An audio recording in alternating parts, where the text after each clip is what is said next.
세상의 모든 사람들이 원하는 것이 있습니다. 그것은 바로 평안, 평강이라고 하는 것이죠. 이 평안 또는 평화라고도 하는 이 단어는 두 가지 어원을 가지고 있는데, 하나는 샬롬이고 또 하나는 팍스라고 하는 것입니다. 이 샬롬은 내적이며 그리고 정신적인 것으로서 히브리인들이 사용을 했습니다. 히브리 민족들은 건강한 사람이나 성공한 사람이나 또는 병든 사람이나 실패한 자다, 누가 만나면 늘 샬롬, 샬롬 그렇게 인사를 합니다. 그런데 이 평안, 샬롬이라고 하는 것은 이 히브리인들에게 위로부터 내려오는 것이죠. 정말 위로부터 덧입게 되어지는 고귀한 안녕 그리고 풍족함, 평안들을 말하는 것입니다. 또한 팍스라고 하는 것은 로마인들이 추구했었던 평화인데요, 이 팍스는 물질적인 만족감 그리고 힘과 또한 법으로서 세상을 평정하는 것을 의미했습니다. 그러나 우리가 아는 대로 이 로마인들은 진정한 평화를 경험하거나 추구할 수가 없었습니다. 왜 그렇게 했습니까? 이 세상의 힘으로서는 어떠한 상황 속에서도 참된 평화를 누릴 수가 없기 때문입니다. 참된 평안이라고 하는 것은 오직 위로부터 그리고 하나님으로부터 주어지는 것입니다. 우리가 신앙생활할 때 때로는 하나님 앞에 좀 불만스러울 때가 있습니다. 하나님 너무나 우리에게 많은 것을 요구하시는 것이 아닌가, 너무나 우리에게 지나친 것을 요구하시는 것 같다. 그러나 하나님께서 결국 우리에게 주시는 것이 무엇입니까? 평안입니다. 부활하신 예수님께서 두려워하는 제자들이 있는 다락방에 찾아오십니다. 호련히 그들 가운데 오신 예수님께서 무엇을 말씀하십니까? 내가 너에게 평강을 주노라 말씀하십니다. 그런데 예수님께서는 이미 십자가에 달려 돌아가시기 전에도 제자들에게 약속하셨습니다. 평안을 너에게 끼치노니 곧 나의 평안을 너에게 주노라. 내가 너에게 주는 것은 세상에 주는 것과 같이 아니하니라. 너희는 마음에 근심하지도 말고 두려워하지도 말라고 주님은 말씀하셨습니다. 주님께서 주시는 평안이 있다라고 하는 것이죠. 그러면 주님께서 위로부터 주시는 이 평안을 우리가 누리기 위해서 가져야 될 조건은 무엇입니까? 주님께서 주시는 평안을 누리기 위해서는 이미 약속하신 요한복음 14장 26절의 말씀과 관련이 있습니다. 26절에 이렇게 말씀합니다. 보혜사 곧 아버지께서 내 이름으로 보내실 성령, 그가 너에게 모든 것을 가르치시고 내가 너에게 말한 모든 것을 생각나게 하시리라고 말씀하시죠. 평안이라고 하는 것은 관계 속에서 주어진다는 것입니다. 우리의 삶의 모든 순간순간 속에서 주님의 말씀이 생각나게 하시는 보혜사 성령님께서 우리와 함께 하실 때 그 평안이 있다라고 하는 것입니다. 그리고 정말 우리에게 소중한 것이 무엇입니까? 오스왈드 챔버스라고 하는 분이 그런 얘기를 합니다. 하나님께 있어서 정말 중요한 것은 당신이 진정으로 예수 그리스도와 살아있는 관계를 맺느냐라고 하는 것입니다. 건강할 때든지 병들었을 때든지 어떤 상황과 상관이 없이 진실로 주님께 당신 자신을 믿음으로 온전히 올려드렸는가, 맡겼는가라고 하는 것이 중요하다고 하는 것이죠. 왜요? 그때만 참 평안이 있기 때문입니다. 다시 말씀드리면 우리의 자신을 온전히 믿음으로 주님께 맡겨드리고 주님께서 우리와 함께 계심을 알 때 평안이 있다라고 하는 것입니다.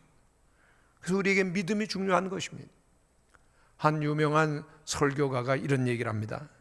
우리는 날마다 두 개의 손잡이를 잡고 살게 된다. 하나는 두려움의 손잡이요, 하나는 믿음의 손잡이다. 두려움의 골방으로 들어갈 것인가, 믿음의 손잡이를 열고 용기 있게 평안의 방으로 들어갈 것인가 하는 우리의 선택이다 그랬습니다. 정말 그런 것 같아요. 눈을 딱 뜨면은 우리에겐 두려움의 손잡이 그리고 믿음의 손잡이가 있죠. 무엇을 선택할 것이냐, 오늘 우리에게 달려있다는 겁니다. 두려움의 손잡이를 돌리게 되면 온갖 불안과 두려움이 우리를 지배할 것이지만 믿음의 손잡이를 잡게 되어지면은 평안이, 용기가 그리고 기쁨이 우리에게 밀려오게 될 것입니다. 그러면 불안과 어두움과 그리고 또한 그 두려움이 가득한 이 세상을 지나면서 우리들이 믿음을 선택할 수 있는 길이 무엇이죠? 믿음을 갖기 위해서 우리에게 중요한 것은 믿음을 가능하게 하는 주님의 약속과 말씀, 그것을 붙드는 것입니다. 믿음은 어디서 나는? 믿음은 들음에서 나고, 들음은 그리스도의 말씀으로 말미암았다고 그랬죠. 믿음의 경지에 이르기 위해서 우리에게 필요한 것은 늘 하나님의 말씀을 기억하고 생각하는 것입니다. 오늘 시편 119편은 이 하나님의 말씀을 사랑함을 시인이 고백하고 있는 시편입니다. 특별히 오늘 97절에 보면 내가 주의 법을 어찌 그리 사랑하는지요 내가 그것을 종일 작은 소리로 읊조리나이다 라고 말씀하고 있습니다. 성도 여러분, 신앙이 무엇입니까? 신앙은 말씀의 사람이 되는 것입니다. 신앙의 사람이 된다라고 하는 것은 하나님의 말씀을 사랑하게 되었다라고 하는 뜻입니다. 하나님의 말씀을 사랑함이 없이, 하나님의 말씀을 가까이함이 없이 내가 신앙인이라고 말하는 것은 잘못일 수가 있는 것입니다. 성경 읽기를 소홀히 합니다. 하나님의 말씀을 사랑하는 것이 없습니다. 그러면서도 내가 스스로 예수님을 잘 믿는다라고 생각하는 것, 어떻게 보면은 착각일 수가 있다는 것이죠. 오늘 시편 119편 가운데서 가장 중요한 한 부분을 저희들이 보고 있는데, 시인은 내가 주의 법을 사랑하나이다 라고 말하고 있습니다. 매우 중요한 표현이죠. 성도 여러분, 시인은 내가 주의 법을 두려워한다라고 말하지 않습니다. 사랑한다. 주의 법에 억지로 끌려가는 것이 아니라, 마음에 원함도 없는데 두려워서 끌려가는 것이 아니라 주의 법을 얼마나 사랑하는지 종일 읊조린다, 종일 묵상한다라고 표현합니다. 개역 성경에 보면은 여기에 읊조린다라고 하는 말을 묵상한다라고 표현을 하고 있습니다. 내가 주의 법을 어찌 그리 사랑하는지요 내가 종일 묵상하나이다. 이 묵상한다는 것이 매우 중요한데, 유대인들이 성경을 펴놓고 묵상하는 모습을 보면은 대단히 특이한 점이 있습니다. 저들은 성경을 펴놓습니다. 그럼 눈을 감고 떠서 읽어야 될 텐데 저들은 성경을 쫙 펴놓고 눈을 감습니다. 그리고는 입으로는 중얼중얼 하는 겁니다. 저들은 이미 거의 모든 성경을 암송하고 있습니다. 그래서 성경을 펴놓고는 중얼중얼 하면서 마음으로 그 깊은 뜻을 묵상하는 것입니다. 그렇습니다. 우리들이 하나님의 말씀을 대할 때 이 묵상이 얼마나 중요한지요. 오늘 우리들에게 있어서 약점은 성경을 많이 읽는데 때로는 묵상이 부족하다라고 하는 것이죠. 하나님의 말씀을 깊이 묵상함으로 말미암아 그 말씀을 우리의 마음에 새기시고, 그리고 말씀으로 채우시고, 그리고 말씀과 함께 걸어가시는 성도들이 되시기를 바랍니다. 그럴 때 평안이 위로부터 주어지는 것입니다. 하나님께서는 우리와 대화를 원하십니다. 요한복음 10장에 보면은 하나님께는 자녀들과 대화를 원하시는데 이렇게 말씀합니다. 내 양은 내 음성을 들으며, 하나님의 음성이 있다는 것이죠. 하나님의 양이요 하나님의 사람이라면 하나님의 음성을 듣고 하나님의 음성을 알게 된다는 것입니다. 오늘 우리들이 하나님의 말씀을 사랑하여서 그 말씀을 묵상하고, 그리고 또한 그 말씀을 순종하는 법을 배운다면 우리의 삶에는 축복이 넘쳐나고 경험해 본 적이 없는 하나님의 임재와 하나님의 기름 부으심이 우리에게 반드시 있게 될 것입니다. 성경에 보면은 나이가 많은 엘리 제사장이 어린 사무엘을 받아들이게 됩니다. 그런데 성경에 보면은 그 사무엘이 밤에 자려고 하면은 사무엘아 사무엘아 부르는 그 음성이 들려옵니다. 너무나 현실적인 분명한 음성이기에 엘리 제사장이 부르시는가 하고서는 일어나서 저를 부르셨습니까? 그러면 안 불렀다. 그러니 몇 번 계속되는 가운데 그 엘리 제사장은 하나님께서 어린 사무엘을 부르시는구나 알았습니다. 그래서 이렇게 말하죠. 여호와여 말씀하소서 주의 종이 듣겠나이다. 주님께 말씀드려라. 사무엘은 들은 대로 했습니다.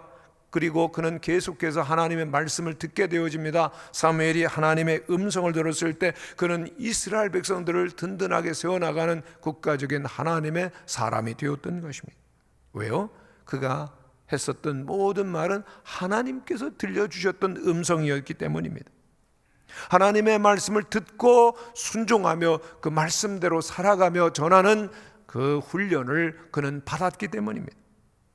성도 여러분, 오늘 우리들이 우리의 삶을 살아가는 동안 하나님의 말씀을 듣고 하나님의 말씀을 사랑하고 하나님의 말씀을 묵상하고 순종하는 것이 얼마나 중요한 일인지 모릅니다. 왜요? 하나님의 말씀을 듣고 묵상할 때만 우리의 믿음이 자라기 때문입니다. 성도 여러분, 여러분들의 믿음이 계속해서 자라시며 어떠한 상황 가운데서도 흔들리지 아니하며 승리하는 성도들이 되시기를 간절히 바랍니다. 그러려고 하면은 하나님의 말씀을 들어야 되는데, 하나님의 말씀을 듣기 위해서는 우리들이 꼭 알아야 될 중요한 내용이 있습니다. 첫째는 내가 누구인지를 아는 것입니다. 여러분, 내가 누구입니까? 우리들은 이 세상에 살지만은 하나님의 자녀이라고 하는 사실을 기억하시기를 바랍니다. 여러분, 예수 그리스도를 믿으십니까? 그러면 여러분은 하나님의 자녀입니다.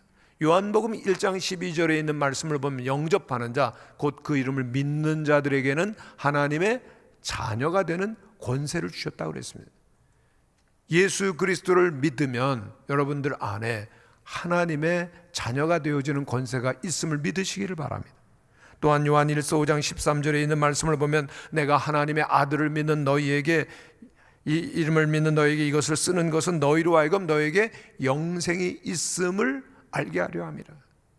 오늘 우리가 예수님을 믿으면 하나님의 자녀가 되어지고 세상이 빼앗을 수 없는 영원한 생명이 우리 안에 시작되는 것을 믿는 성도들이 되시기를 바랍니다. 영원한 생명이 있습니다. 우리 하나님의 자녀입니다. 그러나 두 번째로 우리들이 기억할 것은, 그럼에도 불구하고 우리들은 하나님 앞에서 마치 어린아이와 같이 어리고 약하다고 하는 사실입니다. 예수님을 믿습니다. 하나님의 자녀가 되었습니다. 영원한 생명이 우리 안에 깃들어 있습니다. 그러나 아직도 우리들은 연약하고 어리다고 하는 사실을 한시도 잊어서는 안 될 것입니다. 왜냐하면 우리들이 연약할 때 우리들은 하나님 앞에 겸손하게 되어지고 낮아지는 법을 배우고 하나님의 도우심을 계속 입을 수 있기 때문입니다. 그럼에도 불구하고 세 번째 중요한 것은, 그리스도인들은 연약한 상태 그대로 머물러서는 안 된다라고 하는 것입니다. 우리는 은혜 속에서 계속해서 자랄 것이고, 그리고 계속해서 강해지고 발전해야 되는 것입니다. 베드로전서 2장 2절에 하나님의 사람들에게 주시는 말씀이 있습니다. 갓난아이들과 같이 순전하고 신령한 저들을 사모하라. 이는 그로 말미암아 너희로 구원에 이르도록 자라게 하려 함이라. 구원에 이르도록 계속 자라가는 것, 그것이 하나님의 명령이고 하나님의 뜻이라고 하는 것이죠. 믿음 안에서 계속 성장하도록 명령을 받고 있습니다. 그러므로 우리는 계속해서 우리의 삶이 성숙해지고 변화되고 그리고 성장해 가도록 힘써야 되는 것입니다. 그럴 때 주님 안에서 우리는 강건한 자가 되어지고 능히 세상을 이기는 그러한 능력 있는 그리스도인 되는 것입니다. 여기서 가장 중요한 것은, 그리스도인들은 말씀으로 성장한다는 것입니다. 말씀으로 양육되어진다는 것입니다. 말씀 안에서만 강건할 수가 있다는 것입니다. 우리가 늘 새로워지기를 원하는데, 그러려고 하면은 늘 하나님의 말씀을 듣고 묵상하고 그대로 살아가는 삶이 있어야 되는 것입니다. 그렇습니다. 우리 기독교 신앙의 특징은 다른 데 있는 것이 아닙니다. 말씀을 사랑하는 것, 말씀을 묵상하는 것, 말씀을 내 삶의 모든 것으로 끌어안고 말씀과 함께 살아가는 데 있는 것입니다. 그래서 시편 1편 2절은 이렇게 말씀하죠. 오직 여호와의 율법을 즐거워하여 그 율법을 주야로 묵상하는도다. 그 말씀을 묵상하는 삶, 말씀을 묵상한다고 하는 것은 계속해서 그 말씀을 음미하기 위해서 생각하고 또 생각하고 또 생각하는 것입니다. 여러분, 음식을 먹는 것을 보면은 음식을 먹을 때 막 배고플 때 먹는 음식은 막 개걸스럽게 먹죠. 저는 이번에 그 중국을 함께 우리 서울로 회원들과 여행을 했는데, 단체로 가게 되어지면은 한 100여 명 이상이 함께 먹게 되면은 그 분위기가요, 정말 음식을 즐긴다는 표현보다는 빨리빨리 먹고 이동하는 것이 더 목적이 되는 것 같아요. 그러나 음식을 우리들이 그렇게 정숙하게, 그리고 또한 그 음식의 맛을 보면서 이렇게 먹어가는 것은 다르죠. 음미하고, 그리고 또한 그 음식을 씹어가면서 먹는 겁니다. 오늘 우리들이 하나님의 말씀을 대할 때 어떻게 대해야 되냐? 하나님의 말씀의 의미를 깊이 생각하고 또 의미를 곱씹어 보면서, 그리고 또한 조용히 그 말씀을 읊조릴 때 그 말씀이 하나하나 우리의 마음에 간직되어지고, 그리고 하나 둘 내 것으로 받아들여지게 되어지는 것입니다. 오늘 말씀 가운데 우리들이 주목해야 될 부분, 그 시작이 이렇게 되어 있습니다. 내가 주의 법을 어찌 그리 사랑하는지요, 내가 그것을 종일 작은 소리로 읊조리나이다. 여기서 우리들이 그 주목해야 될 한 단어가 내가라고 하는 단어입니다. 내가 그랬죠. 여러분, 우리 기독교 신앙은 철저하게 공동체성이 있습니다. 신앙 고백도 우리 하나님을 고백합니다. 주기도문에서도 하늘에 계신 우리 아버지요, 그렇게 고백을 하는 겁니다. 신앙은 늘 우리죠. 우리라고 하는 테두리가 있습니다. 하나님 우리 아버지가 되십니다. 그러나 신앙에 더 깊이 들어가게 되어지면은 다시금 나를 생각하게 되는 것입니다. 신앙은 나의 하나님이 되어야 되는 겁니다. 찬양도 나의 하나님이 되어야 되는 것이죠. 고백도 내 고백이 되어야 되는 것입니다.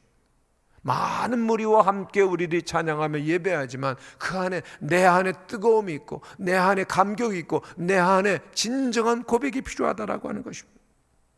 때로는 우리는 우리라고 하는 그러한 공동체 속에 숨어버릴 때가 많이 있습니다. 개인적인 고백이 없이, 감격이 없이, 기쁨이 없이 그냥 예배를 드릴 때가 얼마나 많은지. 그러나 정말 내가 경험하고 나의 말씀으로 받아들여지지 않고서는 감격과 기쁨과 감사가 있을 수가 없는 것입니다. 성도 여러분, 인생은 늘 기쁨으로 감격하며 감탄하며 살기를 원하신다면 주의 말씀이 나의 말씀이 되시는 은혜가 있게 되시기를 바랍니다. 성경 말씀이 나의 말씀이 되어야 우리의 삶이 새로운 활기와 능력과 평안으로 충만하게 되는 것입니다. 실수로 차량 사고를 내고 옥고를 치른 성도님이 계시는데 석 달간을 이렇게 감옥에 있게 되셨다는 겁니다. 그래서 얼마나 힘이 드셨어요? 라고 그렇게 질문을 드렸더니 이분의 대답이 뜻밖이었습니다. 아닙니다. 또 제가 명색이 집사였는데 예전에는 성경을 한 번도 못 읽어봤습니다.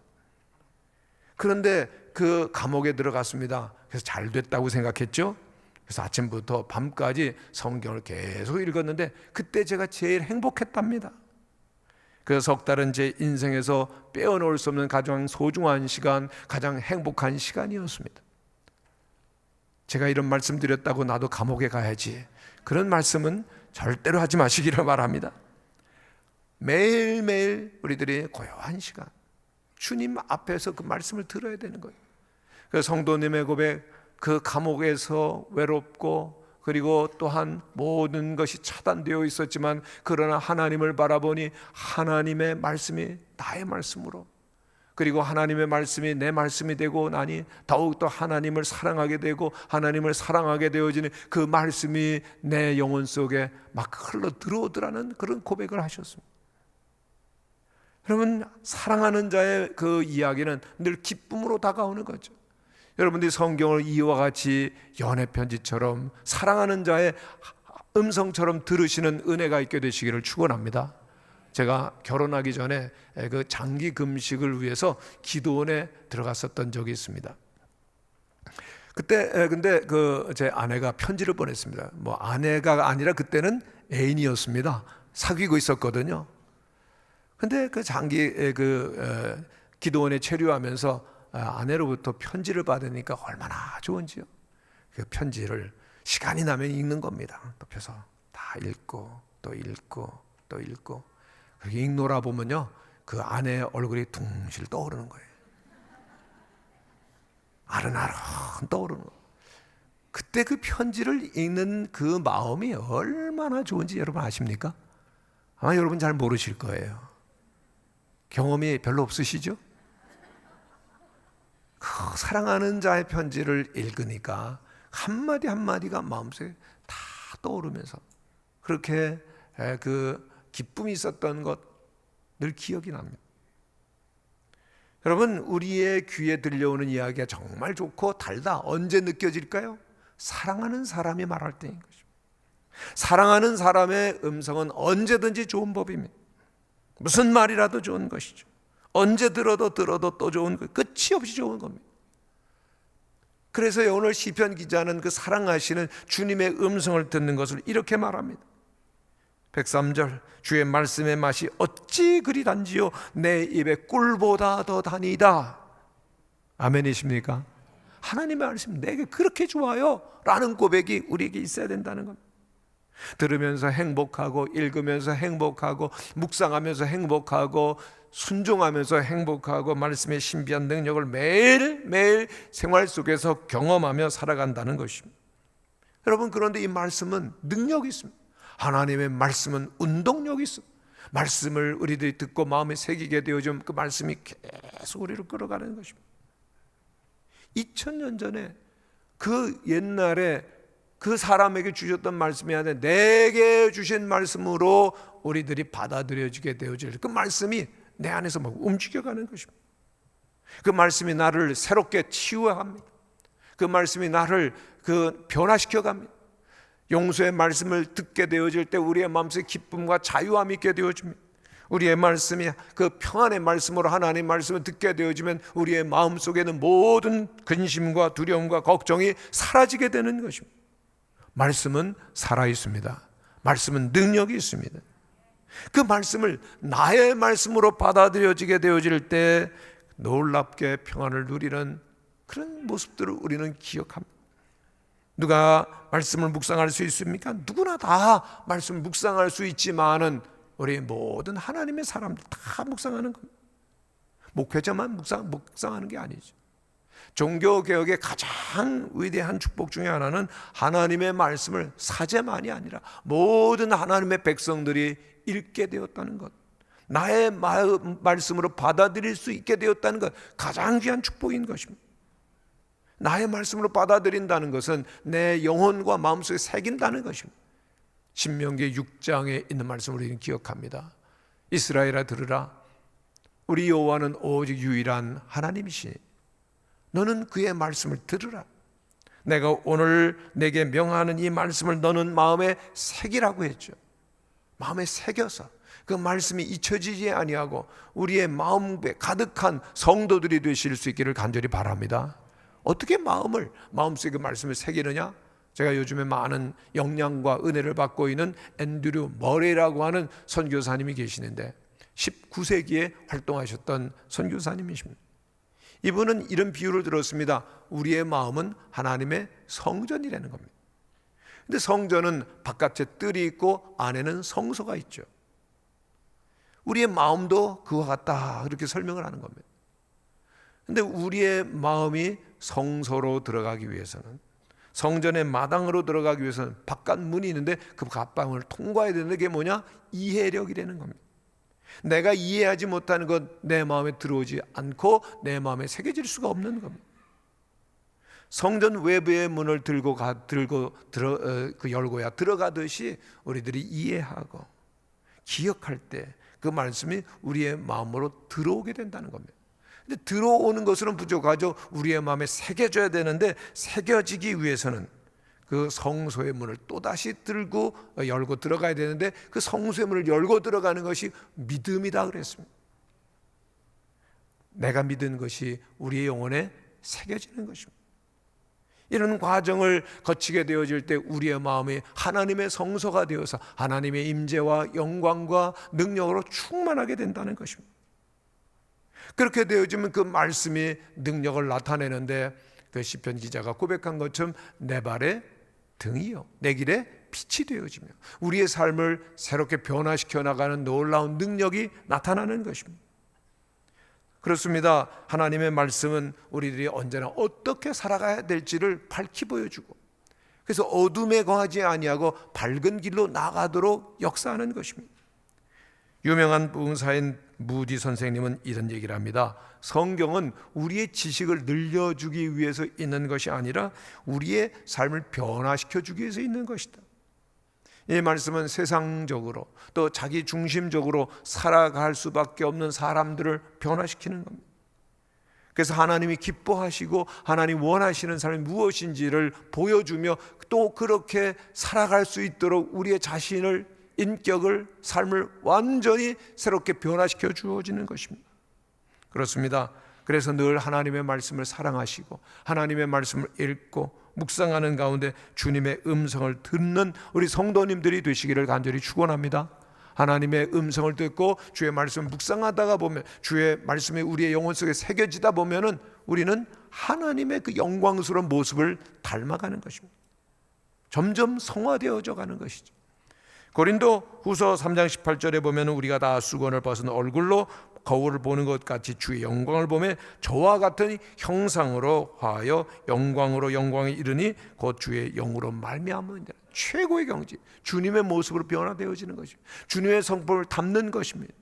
말씀을 읽고 마음의 새김으로 말미암아, 말씀을 사랑함으로 기억함으로 말미암아 그 말씀처럼 예수님을 닮아가는 하나님의 사람들이 되시기를 축원합니다. 말씀이 능력이 있고 변화시켜 나가는 겁니다. 저희들이 교회에서 지금 말씀 대행진하고 있는데 정말 아름다운 간증들이 계속 들어오고 있습니다.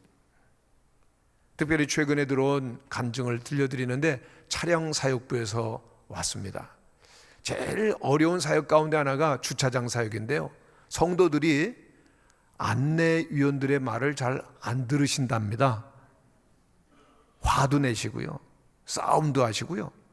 근데 요즘 주차장에 변화가 생겼답니다. 안내위원들이 이런 얘기를 한대요. 우리 무학교회 교인들이 굉장히 요즘에 착해졌다고, 순해졌다고.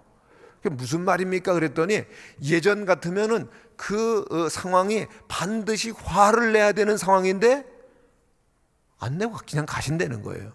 충격을 안내위원들이 받았습니다. 저 분명히 화를 내야 되는 상황인데 그냥 가시네? 착해졌네? 왜 그럴까? 답이 뭔가 하면은 말씀 대행진.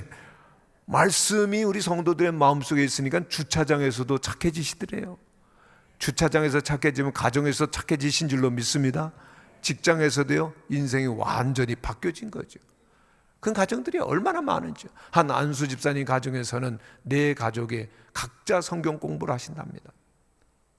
그리고 저녁이 되면 각자 성경을 함께 말씀을 나누는 가운데 와, 그런 은혜를 받으셨네, 이렇게 은혜를 또 해석이 되네, 그러면서 굉장히 그 풍성해지는데 그 모임에 빠지지 않기 위해서 계속해서 함께 경쟁적으로 말씀을 읽어나가고 함께 말씀 대행진을 가정에서 한다는 겁니다. 제가 여쭤봤죠, 집사님, 그래서 어떤 변화가 생겼습니까? 그랬더니 달라졌지요. 뭐가 달라졌습니까? 집안 분위기 좋아졌습니다. 뭐가 좋아졌습니까? 성질을 안 낸다는 겁니다. 그전엔 성질을 많이 냈는데 말씀이 있으니까 성질을 못 내게 되더라는 겁니다. 화목하게 되었다는 겁니다. 말씀의 능력이 있는 것입니다. 성도 여러분, 바운티 호의 반란이라고 하는 영화가 있는데 이 영화는 1789년 실제로 있었던 일을 배경으로 하고 있습니다. 그 내용은 영국 전함에서 반란을 일으켰던 10명의 사람들이 첫 번째는 그 선원들 다 보냈다가 그 배를 타고 어느 섬에 이르게 되어지죠. 그 원주민 여인들과 방탕하게 지내고 또 술을 만드는 법을 배워서 술을 먹고 그러는 가운데 그 서로 싸워서 그리고 알코올 중독자가 되고 전염병으로 하나씩 다 죽어가는 겁니다. 근데 스미스라고 하는 한 사람이 나왔는데 얼마나 고독하겠어요. 얼마나 마음의 불안과 외로움과 절망이 있었겠습니까? 그러다 어느 수입품을 보니까 책이 한 권 있는데 완전히 낯선 책입니다. 성경이었어요. 한 번도 읽어본 적이 없는데 그 말씀을 읽어나가는 가운데 서서히 그 말씀은 그에게 강력한 영향을 주기 시작합니다. 원주민 여인들에게, 자녀들에게 그 말씀을 적용하고 가르치고 20여 년이 지난 다음에 영국인들이 그 섬에 왔는데 그 섬은 완전히 천국이 되어 있었습니다. 얼마나 그 섬에 사는 사람들이 동정심과 친절과 사랑을 가지고 서로 도우며 평화롭게 살고 있는지.